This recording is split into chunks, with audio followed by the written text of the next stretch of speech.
There were giants in the earth in those days, and when the sons of God came in unto the daughters of men, and they bare children, the same became mighty men, which were of old men of renown.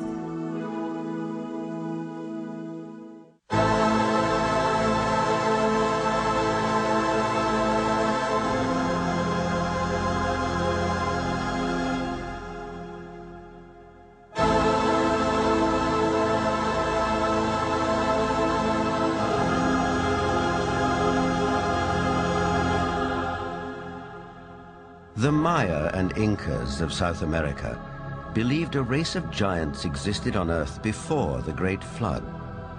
So did many other ancient civilizations.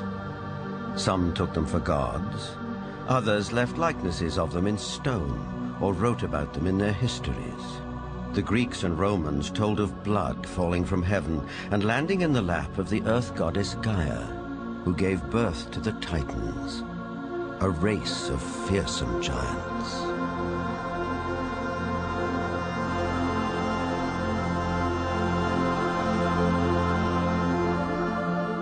Perhaps the most famous of all was Goliath the Philistine, one of 5 giant brothers. Vendell Jones is an archaeologist with a style of his own. He spent a lifetime tracking down Goliath and the Ark of the Covenant, with which the Jewish holy book of the Midrash tells us the giant made off. Goliath thrashed his way through the Israeli soldiers, ran over and scooped the ark up on his shoulder, slew Pinchas and Hophni, and took the ark back to the camp of the Philistines. It was in this field, 15 miles southwest of present-day Jerusalem, that legend says Goliath was finally slain. Not by a giant warrior like himself, but by a puny boy, David, who, as this 9th century BC tablet indicates, would later become king of the Israelites. David reached into his script. He pulled out this black thing with long leather straps, and he put it on his arm and wrapped it like this, and said, "You have come against me with a buckler and the armor and a shield and a sword, but I'm coming against you in the name of the Lord God of Israel." Then he reached in and pulled out another set of leather straps, but this one had a stone in it.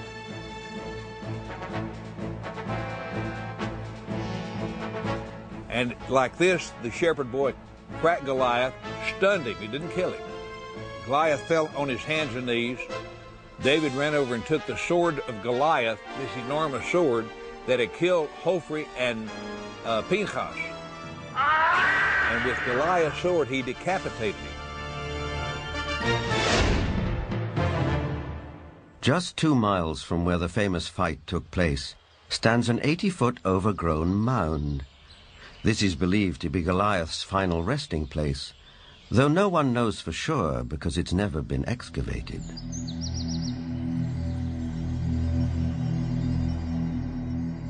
In the American Midwest, there are also many large mounds, which are said to be graves.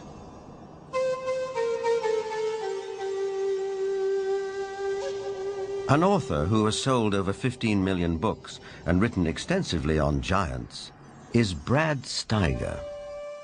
Mass graves of giants were opened. Some of the men 8 feet tall, some of the women 7 feet tall, some records of men 10 feet tall, and extremely large skulls. And extraordinarily, some of these skulls had horns, some had extra rows of teeth, some had other what we would call anomalies, but they were extraordinarily large skulls and extraordinarily large people. A maverick archaeologist who has long been fascinated by legends of American giants is David Hatcher Childress. A number of mounds in the Midwest in America were excavated starting in around 1850. And in many cases, they would find skeletons of people who were in excess of 7 feet tall. And in many cases, they had double rows of teeth as well as, in some cases, 6 fingers on each hand and 6 toes on each foot. The one that was found in Bridal Veil Falls, California by a group of miners, first they found this wall with very intricate hieroglyphics. They assumed that they were finding gold behind the wall. They broke it down and they found this woman holding a child covered with fur and a strange kind of dust. The same tall female mummified remains have been found in Texas. They have been found in Death Valley. They have been found in other parts of California. These old photographs and newspaper clippings are all that survive of these mysterious giants. Winner of the Newsmaker of the Year award, journalist Jim Mars has a special interest in speculative science. Archaeology at that time was in a heyday. There was everybody that had a shovel was out trying to find something. But what's interesting is that the finding of these giant mummified bodies and giant fossils and bones, really you can't pin to any particular location. They were finding them in Greece, they were finding them in Italy, they were finding them in the Middle East, they were finding them in America. And even if you write off a few of those as perhaps a hoax or a misinterpretation of something else, you're still left with a tremendous amount of evidence to show that there were these giant beings at some point walking the earth.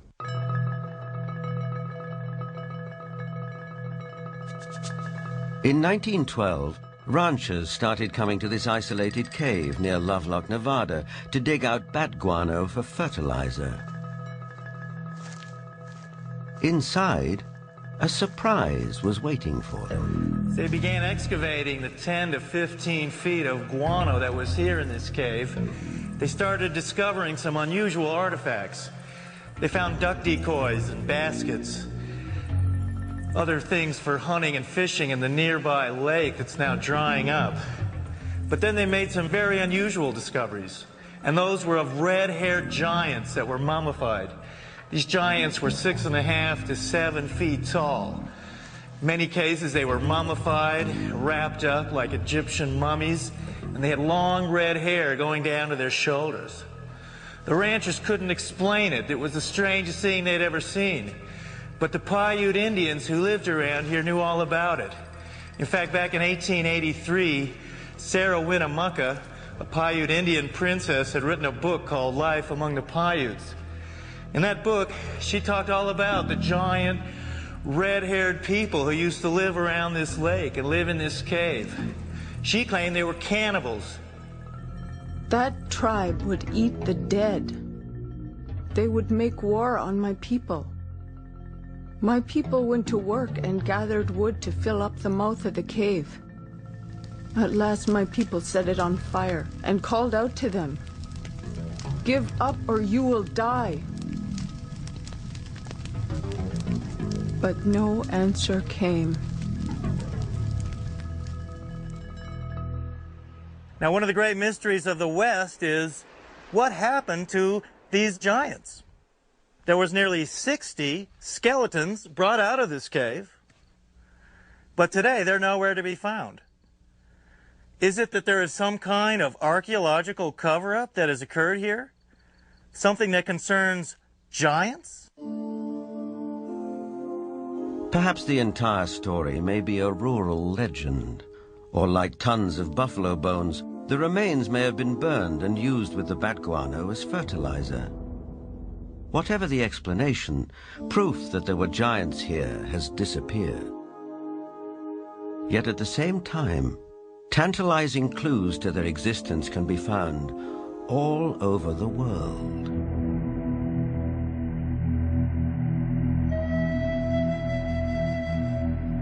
In South America, there are giant figures carved into rock so huge that at ground level it's hard to tell what they depict. Though from the sky, that becomes dramatically clear.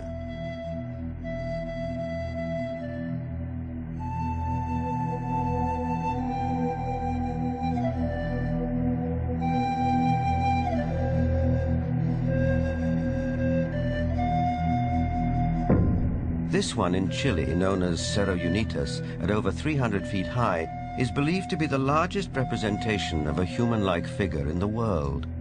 Who carved it and why remains a mystery.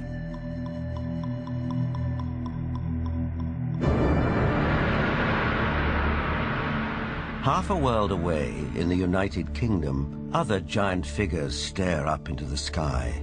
This one is known as Cerne Abbas near Shaftesbury. Cut into the chalky hillside, no one knows how long ago, it may represent the mythical hero Hercules. 160 miles away, the Long Man of Wilmington, 280 feet from head to toe. It emerges from the English hillside like a giant god from another era. Britain is crowded with such sites associated with giants. An authority on English folklore and the giants of Britain is Jennifer Westwood.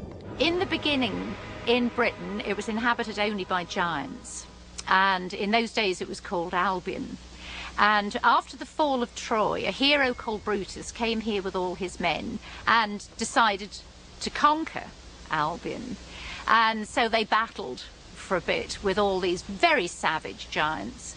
And they slew most of them, but there was one called Gog-Magog that they kept alive, 12 foot high, and he had a wrestling match with the Duke of Cornwall called Coroneus, and first one got the upper hand, and then the other got the upper hand, and then Gog-Magog broke some of Coroneus's ribs, and he got so enraged that he just picked up this 12-foot giant, and he ran to the coast, and he threw him over the cliff, and the giant was smashed on the stones below, and his blood stained the rocks red.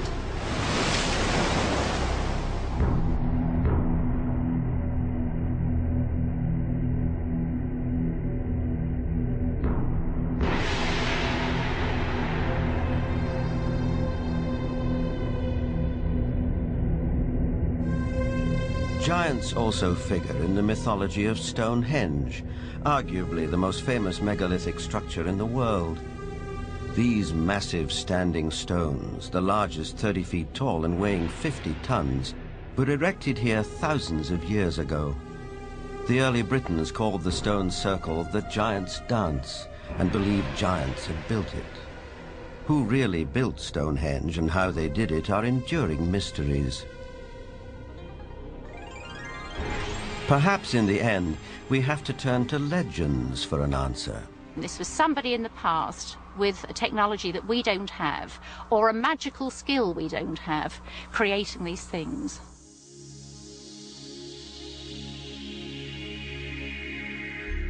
The spiral-shaped Gilgal Rephaim is situated in the Golan Heights, 50 miles from Damascus.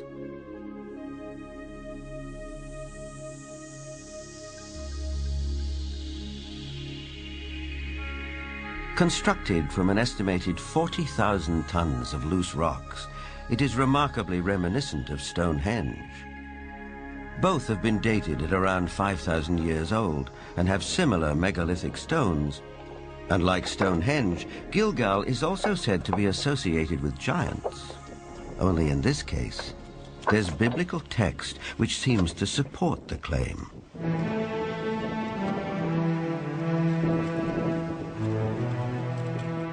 Israeli archaeologist Daniel Herman is investigating the newly opened grave. This is a tomb of someone obviously a very powerful man. Look at the size of the stone slabs used. This must have taken an enormous amount of time and effort to construct.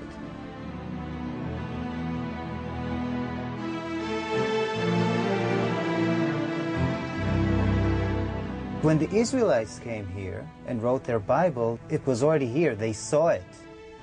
So they have documented the identification of the site by saying that this region was ruled by Og, king of the Bashan. Og is described in the book of Deuteronomy as, and I quote, "For only Og, king of Bashan, remained of the remnant of the Rephaim." Rephaim is Hebrew word for giants.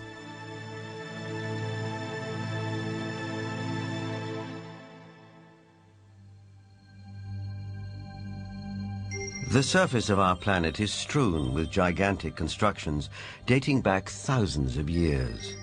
They're in the deserts, on the plains, under the oceans, high on the mountains, like those in South America. I think the world looked like the cities we see in Machu Picchu, Tiahuanaco, Sacsayhuaman. I think it was a world peopled by giants who structured their buildings out of massive building blocks, 500-ton, 250-ton blocks. Massive ruins, the scale of which stagger the imagination, are found throughout Central and South America.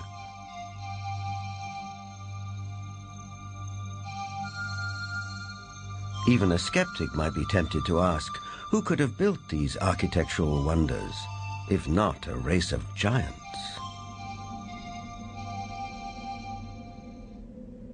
People of the Mediterranean island of Malta have an ancient belief that their island was known as the last stronghold of the giants of Europe. An explorer who has made a lifelong study of megalithic structures is the best-selling author of The Eyes of the Sphinx, Eric von Daniken. Malta has gigantic temples. They date really back to the past. Nobody knows exactly, but 5,000 years at least BC.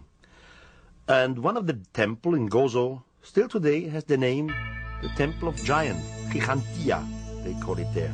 A local legend says the temple was built by the giantess Sansuna. The blocks are so huge, so heavy, that no normal human being could have moved it. In Bolivia, only 30 kilometers from Lake Titicaca, there are gigantic stone platforms all over the place. The largest of it was once 29 meters long. Its weight has been calculated with 900 tons. Now, this is on a place where we are 4,100 meters high in the Andes, which means there are no trees, no wood, nothing. It is not possible to transport a 900-ton platform without any wooden rollers. Even with wooden rollers, it would be extremely complicated. So these facts are here. You can see them, touch them, photograph them, but there is no explanation for it. For sure, the pre-Inca Indians, the Aymara, were not able to move it. So what is it? What's the result? We don't know. On many places on Earth, we find structures which could be related or to ETs, to a technology which we do not understand, or to giants. ETs, giants, a secret technology? Believers take it in their stride. Here's the best-selling author of Architects of the Underworld, Bruce Rucks. The architects are that race or those races who built all the megaliths in the old world, the pyramids, Stonehenge. They are the people who walked before us, the ones who inhabited this world before we did. We have called them gods. We've sometimes called them giants. They left their handiwork behind, and we have not been able to duplicate it. We've only reached the point now where we can really appreciate it. In Lebanon, 44 miles from Beirut, are the imposing ruins of Baalbek. There is mention of this place in the Old Testament's Book of Kings. Baalbek in particular is a very good example. That has the trilithon. Those are the largest stones in the world ever used for construction. They're so large we don't even know their actual weight. Those stones were somehow quarried, moved 5 miles, lifted 25, 30 feet in the air, and placed together so closely that you can't fit a razor blade or a piece of paper in between them. We have no idea how they did it. We don't have a crane in the world that can lift weights anywhere near what those things are. No one knows for sure, but according to Arab tradition, the earliest temples were built here after the Great Flood by a tribe of giants for the biblical king Nimrod.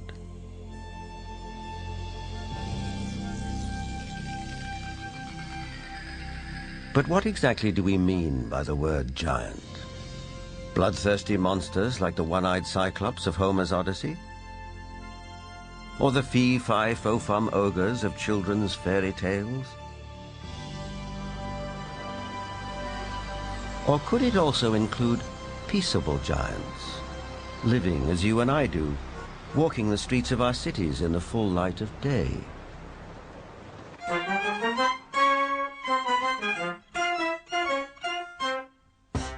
There are really two kinds of people who could be considered giants. There are giants who are genetically programmed to be tall, people who are normal, but their genes mean that their genes lead them to be very, very tall. And then there are people who suffer from some kind of a disorder, the most common of which, or at least the most well-known of which, is acromegaly, which is a disease in which there is too much growth hormone produced. And acromegaly has a lot of effects on the body. It not only leads to excessively tall people, but it also leads to potential problems with the skeleton and potential problems with some of the organs inside.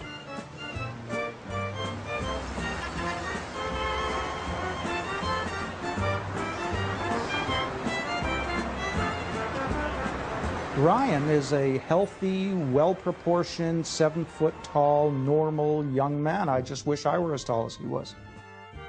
But what makes a person unusually tall? Is it a family trait, nutrition, or something else? Are tall people just ordinary people of exceptional height? Certainly some tall people are giants in their profession, and if that happens to be basketball, they may be millionaires too. Genuine giants didn't always do so well. Here's Jack the Giant Killer presenting his latest capture to the king. Towards the end of the 19th century, this 9-footer was given to the Russian Tsar as a gift. For some of the vertically unchallenged, it was possible to make a modest living by displaying themselves in public. From there, it wasn't very far to the Carnival Freak Show, which wasn't complete without one or more giants. Even after death, they could still draw a crowd. Anna Swan and her husband Martin, both 7.5 feet tall, went on tour as the world's tallest married couple. It probably took 2 storks to deliver their 24-pound newborn. Which brings us back to the question, where do they come from? Is it possible that in the dim and distant past, they can trace their ancestry to a race of giants? The Weizmann Institute's award-winning scientist, Dr. Marvin Antelman, believes he has the answer. If we all have genetic material from the first man, then it is not surprising to find here and there that you would have a giant existing among us today, because there would be a recessive gene that would produce such a person. The Watusi tribe, for instance, are very large. The median height for most of their males is close to about 7 feet. They're extremely tall. There are biblical references to even taller people who lived in ancient times. Rabbi Itzhak Marmostin of the Center of Jewish Studies in Vancouver, Canada. It seems quite clear because of the references in Genesis and later on the book of Numbers and also in Deuteronomy, which are all fairly consistent with each other, that there were gigantic beings that seem to stem from pre-flood era.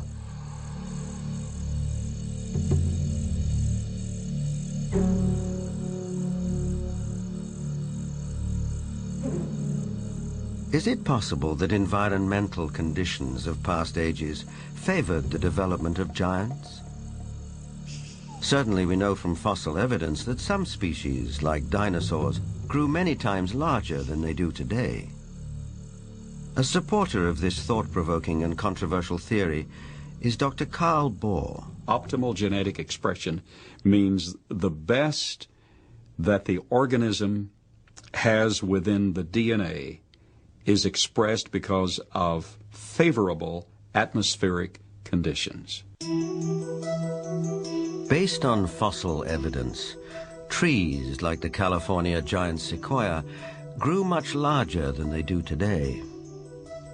One theory explains this by proposing that environmental conditions in the distant past were more conducive to gigantic growth.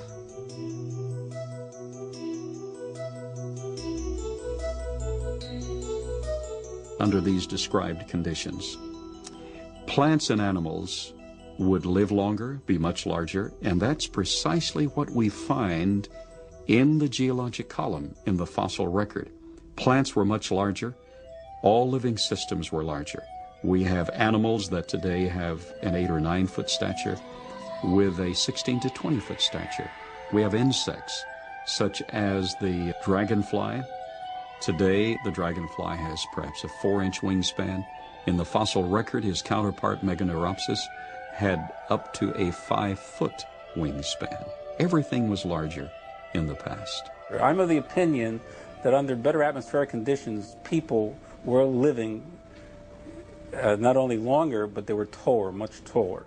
Giants and dinosaurs could not exist today as they did in the past because the atmospheric conditions simply will not permit it. We had a greater ozone layer at the time prior to the flood. At the time of the flood, it was diminished to about 1/7 of what it was at that time, and therefore, life on this earth as we know it no longer has the same life expectancy as it did at the time of the flood. A thinning of the ozone layer means less protection from the ionizing radiation from space, and less protection for plants and animals.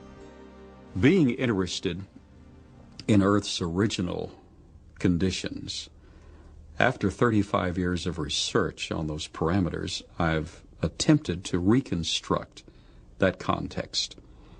And in so doing, I've had our engineers build a biosphere that doubles the atmospheric pressure, that increases the electromagnetic energy, that increases the ratio of oxygen, but not to the level of toxicity, that eliminates ultraviolet radiation, etc.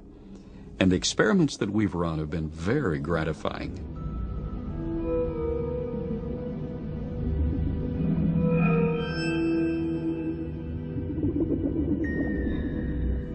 In our controlled scientific experiment, we have measured the effects of a pulsed electromagnetic field on biological systems. We have these Pachypiranha fish that normally at 3.5 years of age are about this size under optimal conditions. Yet we have them now in excess of 20 inches, weighing just under 5 pounds each. Under these controlled conditions, we have succeeded in producing giantism at an accelerated rate. Taken at face value, the research looks persuasive, though it has not yet been replicated by other scientists. The conclusion in the tradition seems to be fairly clear that gigantic beings were existing at one time, and that as human history developed, or physiological, emotional, spiritual changes took place, those beings who survived seemed to be of a smaller gene pool. But the possibility that there were other strands of humanity, as it were, seems to be almost explicitly stated in the Bible itself. In the book of Numbers, we are told that after wandering in the desert with his people, Moses sent out scouts to find a place where they could settle. The scouts went north to Hebron. On their return, they reported, "All the people we saw there are men of gigantic size. We felt no bigger than grasshoppers, and that is how we looked to them."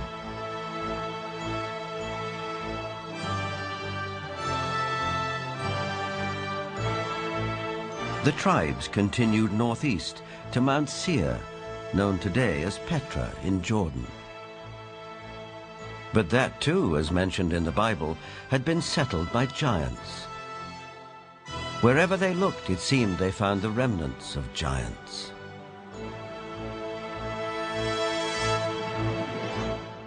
If we look at Scripture, there were giants in the earth in those days. And if we take that literally rather than symbolically, that there were simply men of great powers and extraordinary abilities, then we could say that the first men, the first humans, were giants, or we could theorize that these giants came from somewhere else and used Earth as a colony. In itself, This notion is a startling idea. But a people more ancient than the Israelites believed the very same thing. They wrote that the giants were celestial beings who came not from Earth, but from another planet.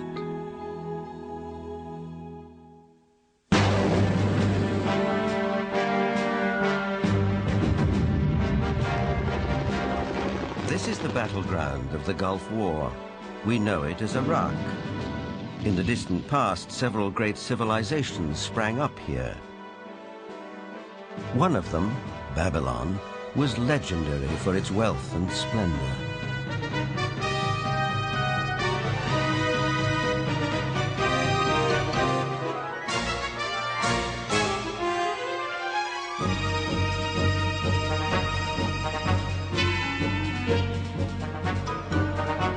But long before Babylon, as long as 6,000 years ago, another remarkable civilization evolved. Its people were the Sumerians, who had an extraordinarily advanced culture. Their list of first just almost sounds like a whole list of our whole society. They had the first bicameral Congress, they had the first writing, they had the first school systems, and you just go on and on and on.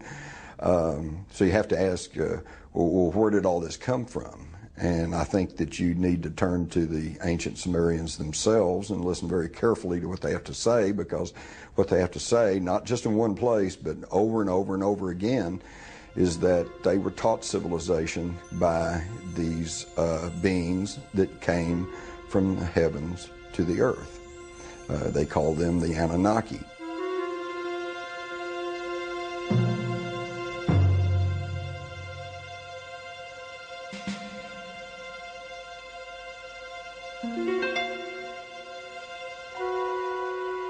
The Sumerians wrote down their history on clay tablets like these, which lay ignored in a Berlin museum for half a century. Few people have been able to decipher this ancient language, but one of them is Zechariah Sitchin. The writings and the pictorial evidence left behind by the Sumerians going back 6,000 years speak and depict people who came from another planet called Nibiru, and many of the depictions show them much bigger, at least by a third, perhaps more than the average human being, so they were giants. This Sumerian cylinder seal from a Berlin museum is astonishing for several reasons. First, it depicts our solar system with the sun at the center and the planets arrayed around it, a fact not known to European science till around 300 years ago. It also shows the planet Pluto, which we didn't discover till 1930.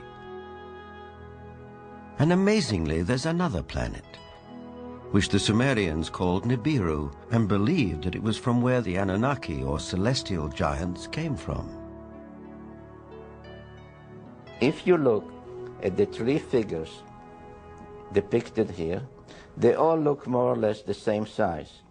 But if you bear in mind that this figure of the deity, that he is seated, and you add from the knee to the hip to his size, you will realize that he is about 10 feet tall, a giant, one of those who from heaven to earth came. Looking for signs of extraterrestrial life, astronomers have searched deeper and deeper into the universe. But all along, maybe they should have been looking closer to home. For it's in our own solar system that a mysterious object has recently been detected, near where the Sumerians placed their planet Nibiru, home of the Anunnaki.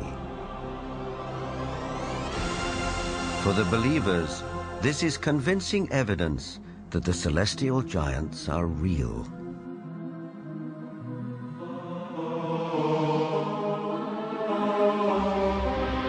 The ancient Sumerian text, just in a very broad overview, basically tell us that more than 400,000 years ago that these Anunnaki came from space and landed on the earth in the Tigris-Euphrates Valley. They began to set up a colony that they called Eden. According to Genesis, Eden, or Eden, is where Adam was created from dust and Eve from one of his ribs. Others, however, have a more high-tech version of how human life began. In time, needing manpower, needing workers, jumped the gun on evolution using genetic engineering. They took the sperm of one of the Anunnaki, mixed that with the ovum of a primitive humanoid, probably one of these primitives that we are now finding archaeological remains of in Africa, the famous Lucy. And they produced a hybrid which eventually became Cro-Magnon or modern man. Legend has it that when the Anunnaki came back after several thousand years to see how their genetic handiwork had turned out, they found the Earth females irresistibly attractive. It starts in the Bible. There you can read, in the beginning at Moses, when the sons of the gods saw that the daughter of man were beauty, they took them to wife. Later, out of the body's womb, giants came. So destructive were these titans that the Anunnaki who fathered them decided to destroy them. The apocryphal book of Baruch even tells us how many giants were wiped out. The book of Baruch says, "Then the Lord created the great flood, destroyed all life, which then was on earth, including the 490,000 giants."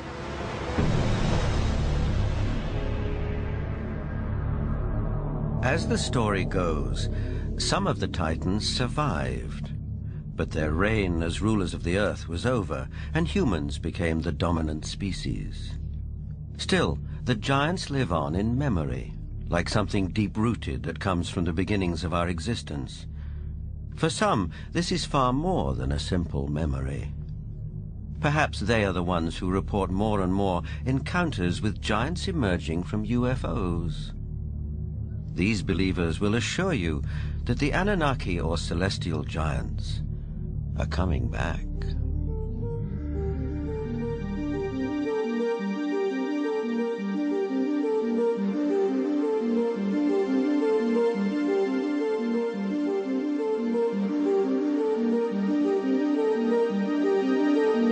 The town of Yatzitz is 25 miles west of Jerusalem.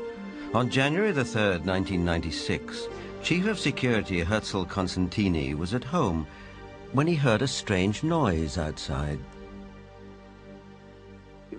When I opened the door, I was paralyzed with fear. I saw a gigantic being around 5 feet wide and 11 feet high. I estimate its weight at about 2 tons. I called the police, and 2 officers came over to the house.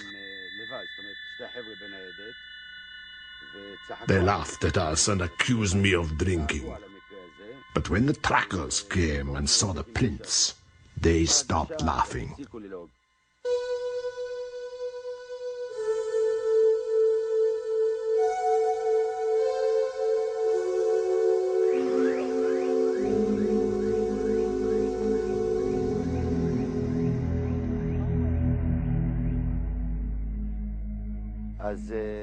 The tracks led right across my field. Many of them were 14 inches deep.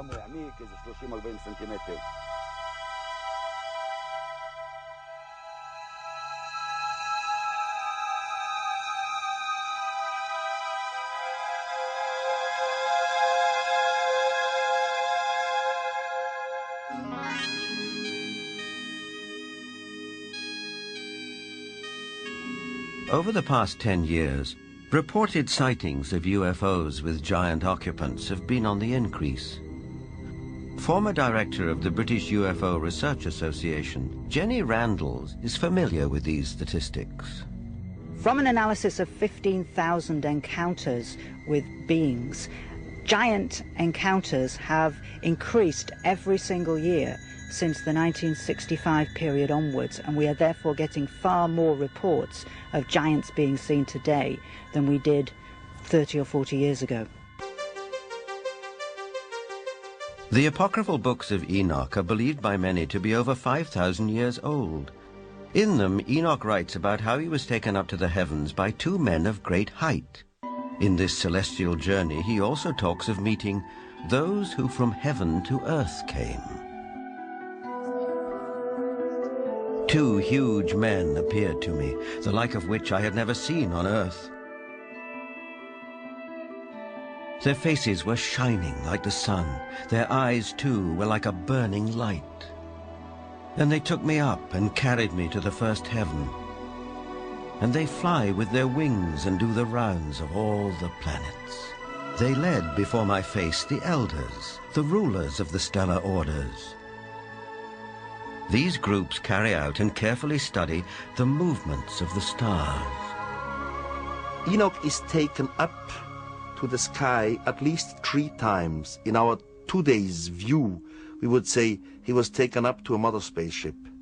There he has a discussion with what is called the highest, whatever the highest is. We would say maybe the commander of the spaceship. In other words, Enoch is what we would call a victim of alien abduction. This might seem like a far-fetched interpretation of a text written a very long time ago. On the other hand, present-day accounts by people who claim to be abductees are not so very different. The elders were 6 to 9 feet tall. They had white hair, pale skin, almost albino, light blue eyes, wore white robes, and had no shoes on at all. And they could speak audibly, and they could also speak through mental telepathy. I've checked the owner's manual that came with my brain, and nowhere, even in the small print, does it say that all dreaming will be between the hours of 11 p.m. and 8 a.m. That, generally speaking, it is. But what we know is the brain can generate extremely vivid images, extremely real and lifelike things that are hallucinations. But events in the Russian city of Voronezh can't be so easily explained. In this instance, there were at least 20 witnesses. Could they all have been dreaming the same dream in broad daylight?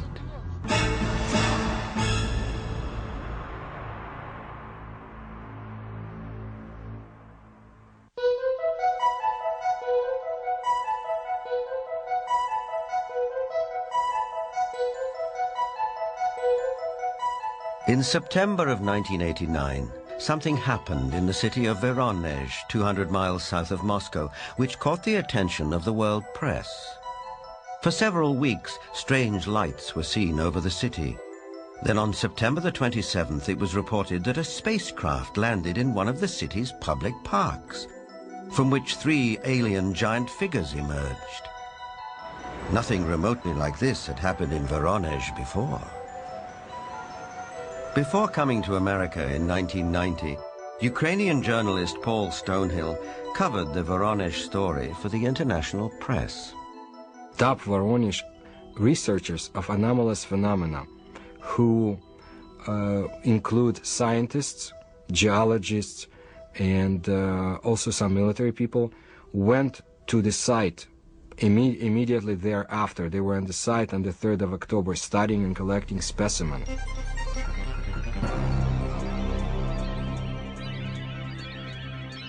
The encounter became a media sensation on national television and in the international press. Не было, ну уже хотя бы потому, что не было до сих пор в Воронеже событий подобных тем, а... Drawings of the landings by children who were there capture the event vividly. It attracted the attention of the media around the world because it was effectively endorsed by TASS, the Soviet news agency, who up until that time had certainly not given any credence at all to this kind of story. They had the chance to talk to many eyewitnesses, adults as well as kids, policemen, school teachers, students, scientists who had witnessed similar or even differently shaped UFOs. The underlying theme was that giant-like beings exited from strange-looking craft, did some research throughout Voronezh, and were able to get back to their craft and fly away.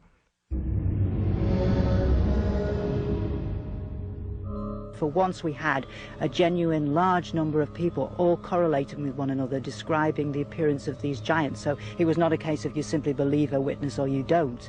Here you couldn't fail to believe them because there were so many of them talking in concert. I was standing not far from the main road of the South Park, and I saw this flying object at an approximate height 250 meters. It stayed at the same height and did not move horizontally. I was very interested by all that, because it could not be any kind of meteorological balloon. There was a squeaking sound. Perhaps some drilling tool was operating, like it was boring a hole in the ground. The creatures started coming out. They did not look too much like humans. They were much taller than humans. They did have shoulders, but I didn't see the head. He was huge, really huge, bigger than we are. He was a mighty figure. In 1989, Sergei Makarov was one of the school children who was in the Voronezh Park. I remember a crowd that gathered around the place. Everybody was scared. Everybody turned pale. I was absolutely flabbergasted. Denis Bozhenko was also one of the boys in the park on that day in September 1989. I saw some traces there, and also a strange man. Outwardly, he looked like any other man, only he was huge. A moment later, he suddenly disappeared. I had no doubt that the UFO and the giants existed, because I saw them. But sometimes when I look back, it seems sort of like a fairy tale.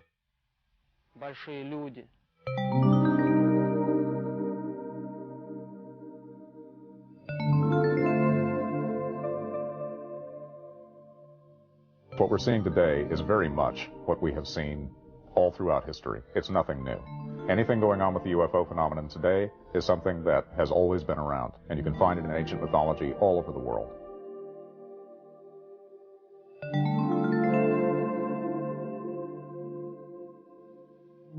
We have the legends, and of course, in some cases, we have cave paintings of giant-looking beings and even footsteps. I would think something was in the past, and this something was much bigger than our normal earthlings.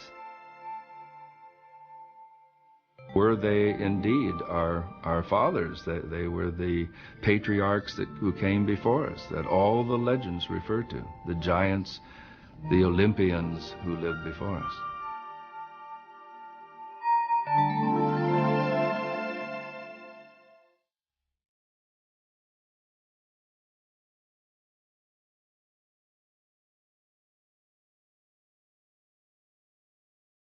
Whether fact or fantasy, giants have occupied our collective consciousness for as long as we can remember. But did a race of giants ever truly walk the earth? The ancient texts, as well as some of the evidence, suggest they did. And is it possible that recessive genes in the 7- and 8-footers that walk amongst us today could be connected to a former race of giants?